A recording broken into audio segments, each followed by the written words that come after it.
Hello दोस्तों, नमस्कार, आदाब, सत श्री अकाल, अस्सलाम वालेकुम। मैं सद्दाम। दोस्तों, आज हम शाहजहाँ के समय के स्थापत्य कला के बारे में समझेंगे।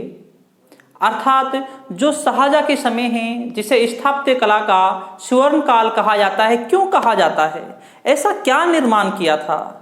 और अगर स्थापत्य कला की बात की जाए तो शाहजहाँ के समय सबसे बड़ी इमारतें और सबसे अच्छी जो कला का इस्तेमाल किया गया था वे शाहजहाँ के शासनकाल में किया गया था। और अगर हम बात करें, आगरा के किले में इमारतों का निर्माण किया गया था और दिल्ली के लाल किले में इमारतों का निर्माण किया गया था। इन्हें हम दो भागों में विभाजित करेंगे। सबसे पहले हम आगरा के किले में इमारतों के निर्माण के बारे में पढ़ेंगे। समझना दोस्तों, अगर हम शाहजहाँ की बात करें, अगर हम शाहजहाँ से पहले के शासकों की बात करें, पहले के शासक, अर्थात जो शाहजहाँ से पहले के जो मुगल शासक थे उनकी हम बात कर रहे हैं, या और भी कोई भी शासक हो सकते हैं, पहले के सभी आ जाएंगे, ठीक है ना। समझना, क्योंकि हम बात करें, इतिहास रटने का बिल्कुल नहीं होता है, ये समझने का होता है। बहुत ही सिंपल सब्जेक्ट है, अगर हमने उसे अच्छी तरह समझा तो। समझना, अब दोस्तों हम बात करें शाहजहाँ के पहले के शासकों की बात करें। इनके समय दोस्तों, जो शाहजहाँ से पहले की स्थापत्य कला थी, उस समय दोस्तों लाल बलुआ पत्थर का प्रयोग किया गया था। किसका प्रयोग किया गया था? लाल बलुआ पत्थर का प्रयोग किया गया था शाहजहाँ से पहले, ठीक है ना। अब शाहजहाँ के समय में क्या होगा, समझना, शाहजहाँ के समय में क्या होगा दोस्तों, जो ये लाल बलुआ पत्थर है, शाहजहाँ के समय क्या होगा, इस लाल बलुआ पत्थर के स्थान पर दोस्तों क्या होगा, इसके स्थान पर सफेद संगमरमर का प्रयोग किया जाएगा। किसका प्रयोग किया जाएगा? सफेद संगमरमर का प्रयोग किया जाएगा। संगमरमर, ठीक है ना, सफेद संगमरमर का प्रयोग किया जाएगा। और जो राजस्थान के मकराना का पत्थर था, कहां का था? मकराना, राजस्थान, ठीक है ना, राजस्थान के मकराना के संगमरमर के पत्थर का प्रयोग किया जाएगा। समझना, एक बात तो यहां पर पहले ही क्लियर हो चुकी है, जो शाहजहाँ से जो पहले के शासक थे उन्होंने लाल बलुआ पत्थर का प्रयोग किया इमारत बनाने में। अब हम शाहजहाँ की बात करें तो शाहजहाँ ने क्या किया था दोस्तों, शाहजहाँ ने लाल बलुआ पत्थर के स्थान पर सफेद संगमरमर का प्रयोग किया, जो राजस्थान मकराना का संगमरमर था, ठीक है ना। यहां तक बात क्लियर हो गई। इसके बाद समझना, और दोस्तों शाहजहाँ ने क्या किया, शाहजहाँ ने पित्रादुरा का प्रयोग किया। पित्रादुरा का प्रयोग किया। किसका प्रयोग किया? पित्रादुरा का प्रयोग किया, ठीक है ना। इसमें क्या है दोस्तों, यूं तो दोस्तों एक बात समझना आप, यूं तो मैंने आपके लिए एतमाउद्दौला के मकबरे में भी आपको समझाया था मैंने, पहली पूर्ण संगमरमर की जो इमारत बनती है मुगल काल में, वो एतमाउद्दौला का मकबरा बनता है, लेकिन अपवाद है दोस्तों, ठीक है ना। उसके बाद जहांगीर के बाद हम शाहजहाँ की बात करें तो शाहजहाँ ने दोस्तों लाल बलुआ पत्थर के स्थान पर सफेद संगमरमर का प्रयोग सबसे ज्यादा किया था। या हम कहें शाहजहाँ के समय पूर्ण रूप से संगमरमर का विकास हुआ या संगमरमर का प्रयोग किया गया। यहां तक बात क्लियर हो जाती है, ठीक है ना। अब समझना, ये पित्रादुरा क्या होती है, ये मैंने आपके लिए एतमाउद्दौला के मकबरे में भी बताया था। समझना, जो संगमरमर होता है, क्या होता है? संगमरमर। अब इस संगमरमर पर क्या किया जाता है, इस पर दोस्तों नक्काशी की जाती है। क्या की जाती है? इस पर नक्काशी की जाती है, इस पर डिजाइन बनाई जाती है, ठीक है ना, डिजाइन बनाई जाती है। और एक बात आप ये भी समझना, इस्लाम धर्म के अनुसार पशु, पक्षी और मानव का चित्र बनाना एक बहुत बड़ा गुनाह माना गया है।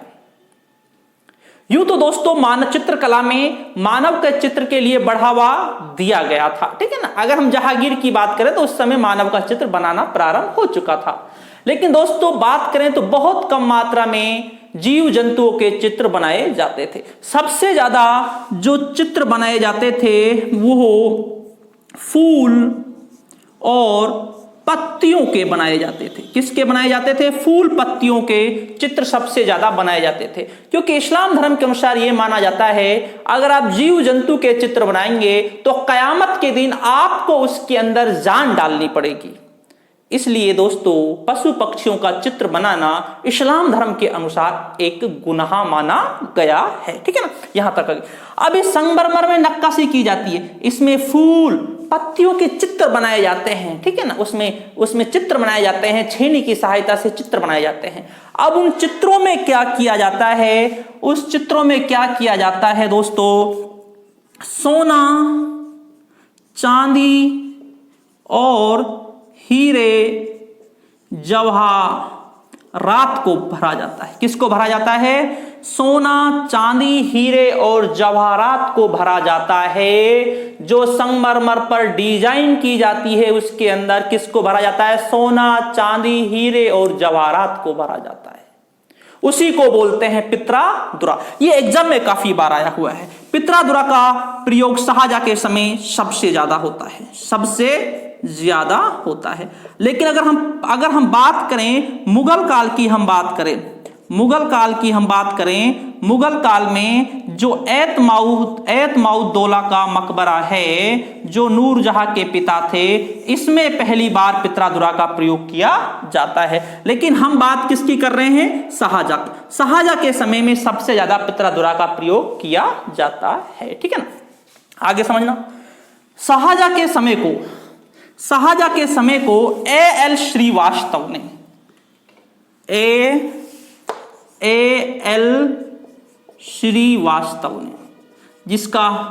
जिसका पूरा नाम है आशीर्वाद लाल श्रीवास्तव। क्या नाम है? आशीर्वाद लाल श्रीवास्तव ने शाहजहां के समय को स्थापत्य कला का क्या कहा है? स्वर्ण काल कहा है। क्या कहा है दोस्तों? स्थापत्य कला का स्वर्ण काल कहा है। किसने कहा है दोस्तों? आशीर्वाद लाल श्रीवास्तव ने। ठीक है ना। अब हम बात करें पर्सी ब्राउन की। पर्सी ब्राउन ने क्या कहा था? यह एग्जाम में काफी बार पूछा जाता है। ठीक है ना। जिस तरह आगस्टस ने जो कहां के शासक थे? रोम को ईंटों का बना हुआ पाया। किसका? रोम को ईंटों का बना हुआ पाया और बाद में उसे संगमरमर का बना दिया। उसी तरह शाहजहां ने इमारतों को लाल पत्थर का बना हुआ पाया, लेकिन लाल पत्थर के स्थान पर सफेद संगमरमर का बना दिया। यह किसने कहा है? पर्सी ब्राउन ने कहा है। और एक बात आप याद रखना दोस्तों, क्योंकि हम मध्यकाल की बात करें तो मध्यकाल में कथन बहुत ज्यादा पूछे जाते हैं। जैसे अगर पूछ लिया जाए आगस्टस ने, यह कथन किसका है? समझना, यह कथन किसका है? आगस्टस ने रोम को ईंटों का बना हुआ पाया, लेकिन उसे संगमरमर का बनाकर छोड़ दिया। उसी तरह शाहजहां ने इमारतों को लाल पत्थर का बना हुआ पाया और उन्हें सफेद संगमरमर का बना दिया। यह किसका कथन है? तो राइट आंसर इसमें क्या आएगा? पर्सी ब्राउन आएगा। ठीक है ना। और स्थापत्य कला का जो स्वर्ण काल कहा है वो किसने कहा है? A.L. श्रीवास्तव, आशीर्वाद लाल श्रीवास्तव ने। ठीक है ना। और दोस्तों पहले के जितने मुगल शासक थे उनके समय लाल बलुआ पत्थर की इमारतें बनाई जाती थी और शाहजहां ने लाल बलुआ पत्थर के स्थान पर किसको चुना? सफेद संगमरमर को चुना। ठीक है। और पहले कैसी थी? लाल बलुआ पत्थर की। ठीक है। अब ये पूछ लिया जाए ये सफेद संगमरमर कहां का काम लिया गया था? ये मकराना राजस्थान का सफेद संगमरमर काम में लिया गया था। ठीक है ना। और पित्रादुरा का सबसे ज्यादा जो प्रयोग किया गया था वो भी शाहजहां के शासन काल में किया जाता है। पित्रादुरा क्या होती है? ये प्रश्न काफी बार एग्जाम में पूछा गया है। सफेद संगमरमर पर नक्काशी करके उसके अंदर सोना, चांदी, हीरे, जवाहरात को भर दिया जाता है, उसे बोलते हैं पित्रादुरा। मुगल काल में पहली बार पित्रादुरा का जो प्रयोग किया जाता है वह एतमाउद्दौला के मकबरा आगरा में किया जाता है। यह हो गई शाहजहां के बारे में, एक स्थापत्य कला के बारे में थोड़ी जानकारी। अब हम पढ़ेंगे आगरा के किले में शाहजहां के द्वारा बनाई गई इमारत, उनके बारे में हम पढ़ेंगे। कौन कौन सी इमारत हैं, कब कब बनवाई थी, ठीक है ना, कैसे पत्थर की बनवाई थी, कौन सी किसकी याद में बनवाई थी, उन सारी इमारतों के बारे में पढ़ेंगे। क्योंकि दोस्तों ये प्रश्न पूछ लिया जाता है, आगरा के किले में कौन सी इमारत स्थित नहीं है या स्थित है, या किसने उसका निर्माण करवाया था, ठीक है ना। समझना दोस्तों, आगरा का किला।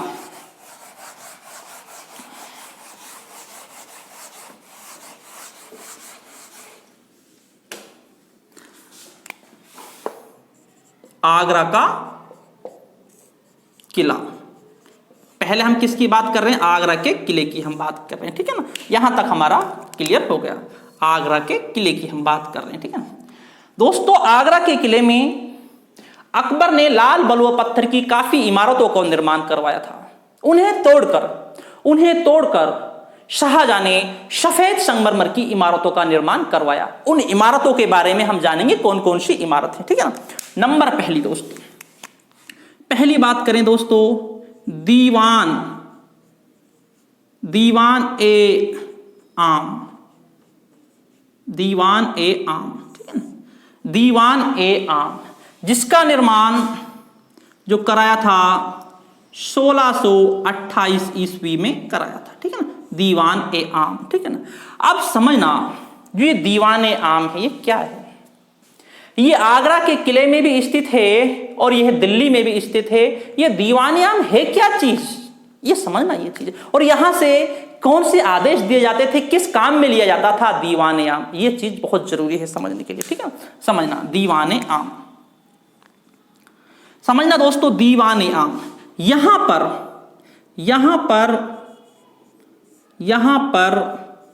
शासक सभा करता था, या हम ये भी कह सकते हैं यहां पर शासक न्याय सुनाते थे। क्या सुनाते थे, न्याय सुनाते थे, ठीक है ना। यहां पर शासक क्या सुनाते थे, न्याय सुनाते थे, ठीक है ना। इसके बाद समझना, जो दीवाने आम हैं यहां पर शासक सभा करते थे, लोगों से मिलते थे, ये भी हम कह सकते हैं लोगों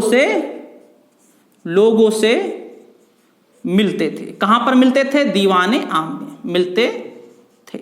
एक बात याद रखना, जो काम आगरे का दीवाने आम कर रहा है वही काम जो करेगा, वही काम दिल्ली का दीवाने आम करेगा, वही काम फतेहपुर सीकरी का दीवाने आम करेगा, वही काम लाहौर का दीवाने आम करेगा। सबसे यही काम किया जाता था, लोगों से मिलते थे, न्याय सुनाते थे, ठीक है ना, और उसमें सभा करते थे, ठीक है।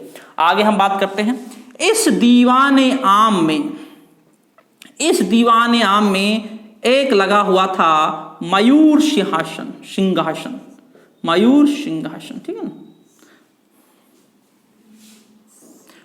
मयूर सिंहासन। ये क्या था दोस्तों, जो ये सिंहासन लगा हुआ था इसके दोनों ओर क्या लगे हुए थे, मोरों के चित्र बने हुए थे। किसके चित्र बने हुए थे, मोरों के चित्र बने हुए थे, ठीक है ना। जो मोरों के जो चित्र बने हुए थे, अब हम उनकी बात करें, इसलिए इसे तख्ते ताउश भी कहा जाता है, तख्ते ताउश। जो ताउश है, ताउश का अर्थ होता है फारसी भाषा में मोर होता है। क्या अर्थ होता है, फारसी भाषा में मोर अर्थ होता है, इसे तख्ते ताउश भी कहते थे, ठीक है ना। और ये जो मयूर सिंहासन लगा हुआ था यह दीवाने आम के अंदर ही लगा हुआ था। जिस पर शाहजहां बैठते थे वो थी मयूर सिंहासन। बाद में इस मयूर सिंहासन को कहां पर लेकर चले गए थे, दिल्ली के लाल किले में लेकर चले गए थे। वही काम वहां का दीवाने आम करता था, वही काम आगरा का दीवाने आम करता था, ठीक है ना। और इसी में लगा हुआ था ये मयूर सिंहासन, ठीक है ना। इसके बाद नंबर दूसरा है दोस्तों, हम नंबर दूसरे की बात करें, दीवान ए खास। आप एक बात समझना दोस्तों, ठीक है ना, 1637 एक बात आप समझना, एक होता है दीवाने आम और एक होता है दीवाने खास। ठीक है, दीवाने आम और दीवाने खास। ठीक है, रटने का नहीं है, थोड़ा सा आप यहीं पर अंदाजा लगा लीजिए। दीवाने आम, अगर कोई रास्ता होता है, रास्ते सबके लिए खुले हुए होते हैं। अगर कोई रास्ता सबके लिए खुला हुआ ना हो, उस पर लिखा हुआ रहता है यह आम रास्ता नहीं है, अर्थात ये केवल कुछ लोगों के लिए ही रास्ता है, सभी के लिए यह रास्ता नहीं है, वो खास लोगों के लिए है। आ गए ना सब? यहां पर आ गया ना बात, दीवाने खास। इसका अर्थ क्या है दोस्तों? यहां पर शासक अपने मंत्रियों से मिलते थे। किससे मिलते थे? मंत्रियों से मिलते थे। एक बात आप फिर भी याद रखना, फिर दोबारा फिर बता रहा हूं, जो काम आगरा का दीवाने खास करेगा वही काम दिल्ली का दीवाने खास करेगा। सबका एक जैसा काम है। जैसी सभा वहां पर लगाई जाएगी, गुप्त मंत्रणा की जाएगी, मंत्रियों से मिलेंगे, वो किस में मिलेंगे? दीवाने खास में, मंत्रियों से मिलते थे। ठीक है, यहां पर अगली बात यह है, यहां पर गुप्त मंत्रणा की जाती थी। क्या की जाती थी? गुप्त मंत्रणा की जाती थी। जो गुप्त मंत्रणा की जाती थी वह दीवाने खास से की जाती थी। कहां से की जाती थी दोस्तों? दीवाने खास से गुप्त मंत्रणा की जाती थी। और दीवाने जो आम हैं, यहां पर लोगों से मिलते थे शासक, यहीं पर मयूर सिंहासन लगा हुआ था। ठीक है ना, यहां पर मयूर सिंहासन लगा हुआ था। दीवाने खास में लोगों से मिलते थे, सभा करते थे, न्याय सुनाते थे, वो दीवाने आम में सुनाते थे। दीवाने खास में क्या करते थे? मंत्रियों से मिलते थे और यहां पर गुप्त मंत्रणा की जाती थी। ठीक है, यहां तक हमारा क्लियर हो गया दीवाने आम और दीवाने खास के बारे में। ठीक है, अब हम आगे चलते हैं।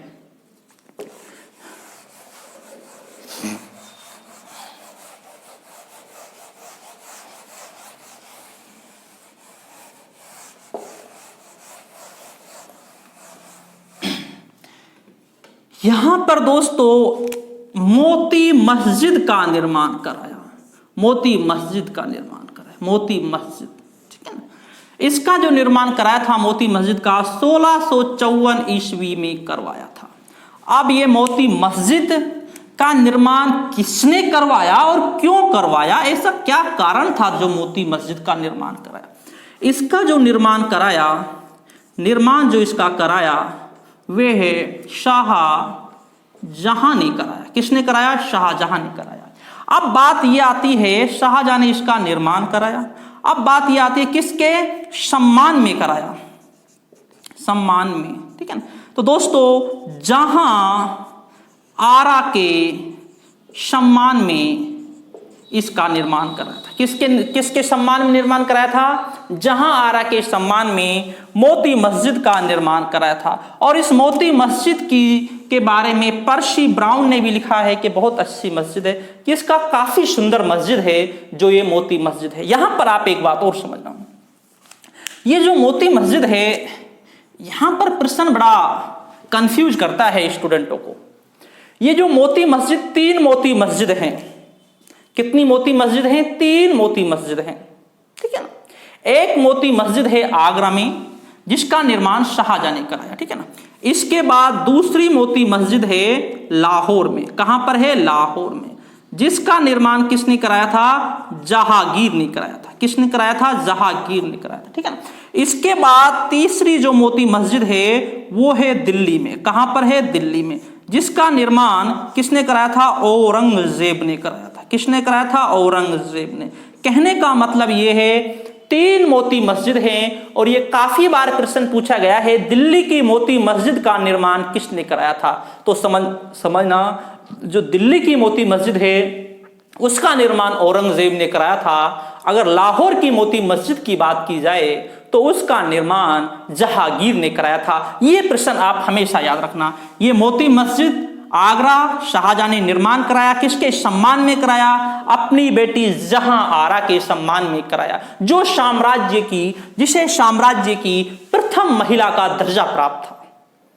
जिसे साम्राज्य की प्रथम महिला का दर्जा प्राप्त था। बहुत बड़ा सम्मान था जहां आरा का मुगल राज दरबार में। अगर शहजादी अगर मुगल शहजादियों की बात की जाए, मैंने पिछली क्लास में भी आपके लिए समझाया था, जो सबसे ज्यादा जो सम्मान था मुगल शहजादियों का, उसमें सबसे ज्यादा सम्मान था जहां आरा का था, जिसको सूरत की आय में से भी हिस्सा दिया जाता था और जिसका वजीफा शुरुआत में ही 6 लाख रुपए था। कितना था? 6 लाख रुपए वजीफा था। और अपनी मां मुमताज महल की 1631 ईस्वी में मृत्यु के बाद साम्राज्य की जो पहली महिला का जो दर्जा प्राप्त होता है वो प्राप्त होता है जहां आरा को प्राप्त होता है। ठीक है, ये हो गई दोस्तों मोती मस्जिद। ये तीनों मोती मस्जिद है, इन्हें आप याद रखना। लाहौर की जहांगीर और दिल्ली की औरंगजेब और आगरा की शाहजहां किसके सम्मान में? जहां आरा के सम्मान में है। स्क्रीनशॉट भी आप ले सकते हैं। ठीक है, इसके बाद दोस्तों आगे चलते हैं।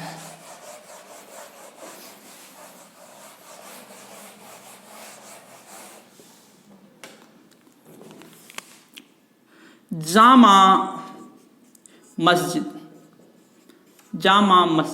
अब एक बात आप समझना, जामा मस्जिद चाहे दिल्ली की हो चाहे आगरा की हो, यह जामा मस्जिद क्या होती है?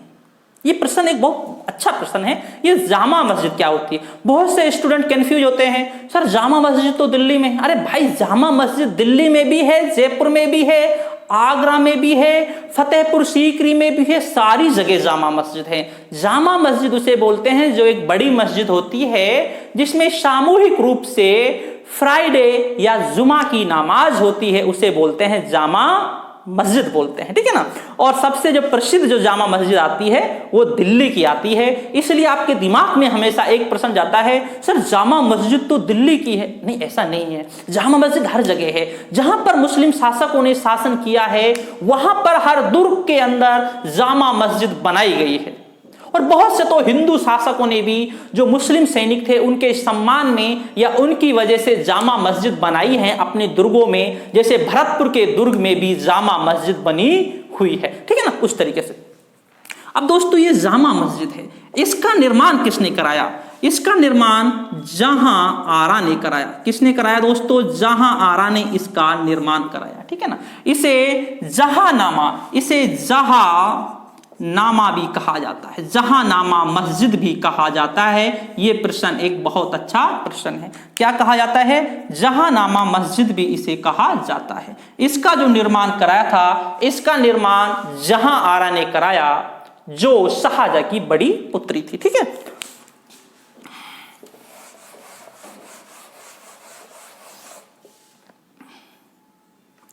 इसके बाद है मुशम्मन शाह बुर्ज।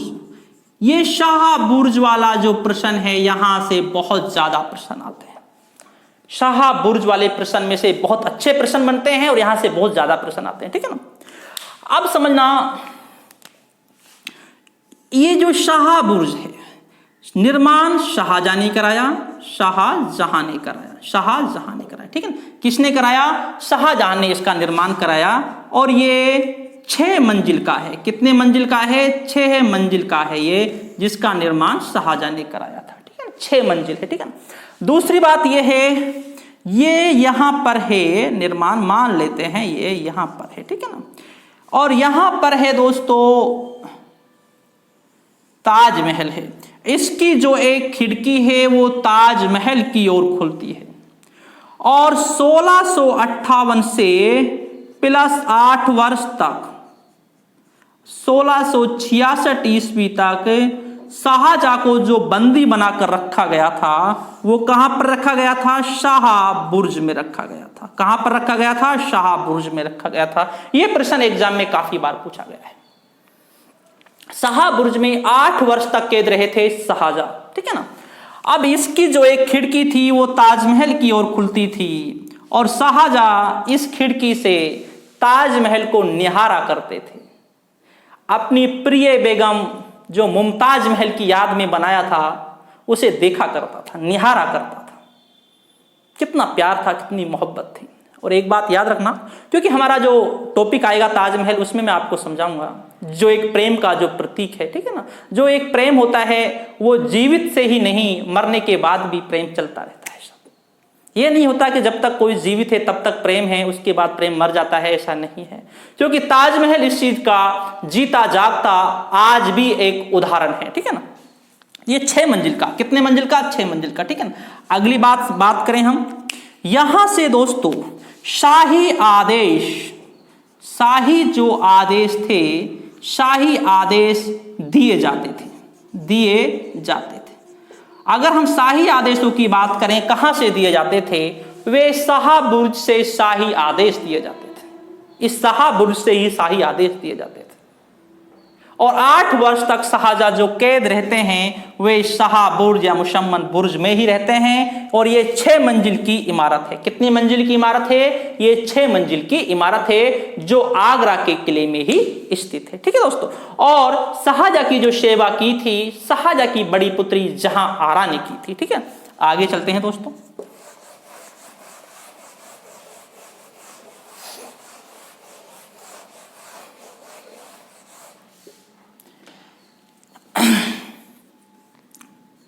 खास महल,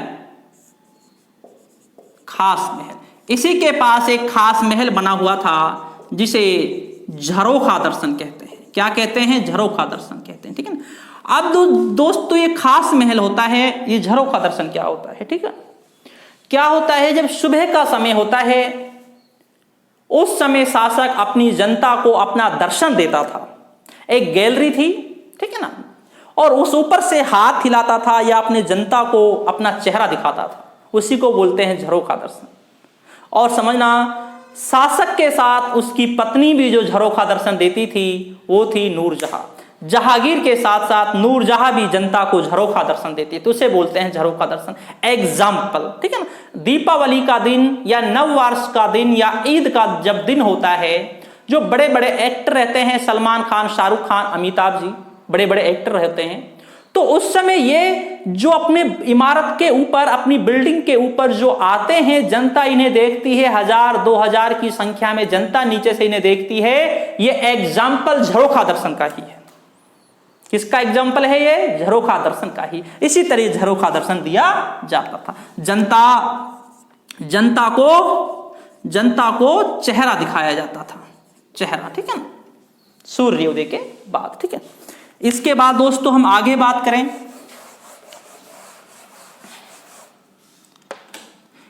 एक यहां पर अंगूरी बाग भी था। अंगूरी बाग, ये प्रश्न काफी बार पूछा जाता है, अंगूरी बाग कहां पर स्थित? ये भी कहां पर था? आगरा के किले में। यहीं पर एक मच्छी भवन भी था, मच्छी भवन, ठीक है ना। यहां पर एक मच्छी मस्जिद भी थी, वो भी आगरा के किले में ही थी, ठीक है ना। और यहाँ पर शीश महल भी स्थित था, शीश महल भी यहाँ पर स्थित था, ठीक है ना। और यही की हम बात करें, नगीना मस्जिद भी यहाँ पर स्थित थी, नगीना मस्जिद। ये प्रश्न भी काफी बार पूछा गया है, ठीक है ना। नगीना मस्जिद कहाँ स्थित थी? ये भी आगरा के किले में स्थित थी, मोस्ट इंपॉर्टेंट नगीना मस्जिद, ठीक है ना। और अंगूरी बाग, ठीक है ना, अंगूरी बाग, ठीक है। मच्छी भवन, मच्छी मस्जिद, शीश महल, ये भी आगरा के किले में ही स्थित थे, जिनका निर्माण शाहजहां ने करवाया था। किसने कराया था? जिनका निर्माण शाहजहां ने कराया था, ठीक है ना। अगर दोस्तों हम बात करें, एक प्रश्न बहुत अच्छा प्रश्न है, सार्वजनिक निर्माण भवन, सार्वजनिक निर्माण भवन, जो ये सार्वजनिक निर्माण भवन है, जिसे PWD कहा जाता है, ठीक है ना, वर्तमान में भी है, ठीक है ना, जिसे डलहौजी ने आधुनिक काल में जिसे डलहौजी ने लागू किया था, ठीक है। ये सार्वजनिक निर्माण जो भवन है, इस विभाग की जो स्थापना की थी वे शाहजहां ने की थी। किसने की थी? शाहजहां ने इसकी स्थापना की थी, ठीक है। तो दोस्तों आगरा के किले में जो शाहजहां की जो इमारतें थी उनके बारे में मैंने आपको समझाया है। इसके बाद जो आपका अगला टॉपिक है, मोस्ट इंपॉर्टेंट, आगरा के किले में ताजमहल के बारे में है, ठीक है ना। अगर मैं चाहता तो इस यहाँ पर भी हम ताजमहल को समझ सकते थे, लेकिन क्योंकि ताजमहल अपने आप में एक बहुत बड़ा टॉपिक है, बहुत अच्छा टॉपिक है, जहां से बहुत ज्यादा प्रश्न बनते हैं और जिसके बारे में जानना बहुत जरूरी है, क्योंकि 7 अजूबों में आता है, कैसे निर्माण कराया, क्या क्या उसकी खासियत है उसके बारे में, इसलिए मैं आपको एक अलग से आपके लिए क्लास तैयार करूंगा। तो ये पहली क्लास जो शाहजहां के स्थापत्य कला से संबंधित है, जिसमें आगरा के किले में जो जो इमारत है उनसे संबंधित है। यहीं पर जो अगली क्लास होगी वो ताजमहल के बारे में होगी, और जो अगली क्लास होगी वो होगी दिल्ली के लाल किले के अंदर इमारतों के बारे में होगी, जिसका निर्माण शाहजहां ने कराया था, जिसमें लाल किला आ जाता है और जिसमें जामा मस्जिद, दीवाने आम, दीवाने खास, वो सारी इमारतें आ जाती हैं। तो अगली क्लास में हम उन्हों के बारे में समझेंगे। तो ठीक दोस्तों, शुक्रिया दोस्तों, धन्यवाद।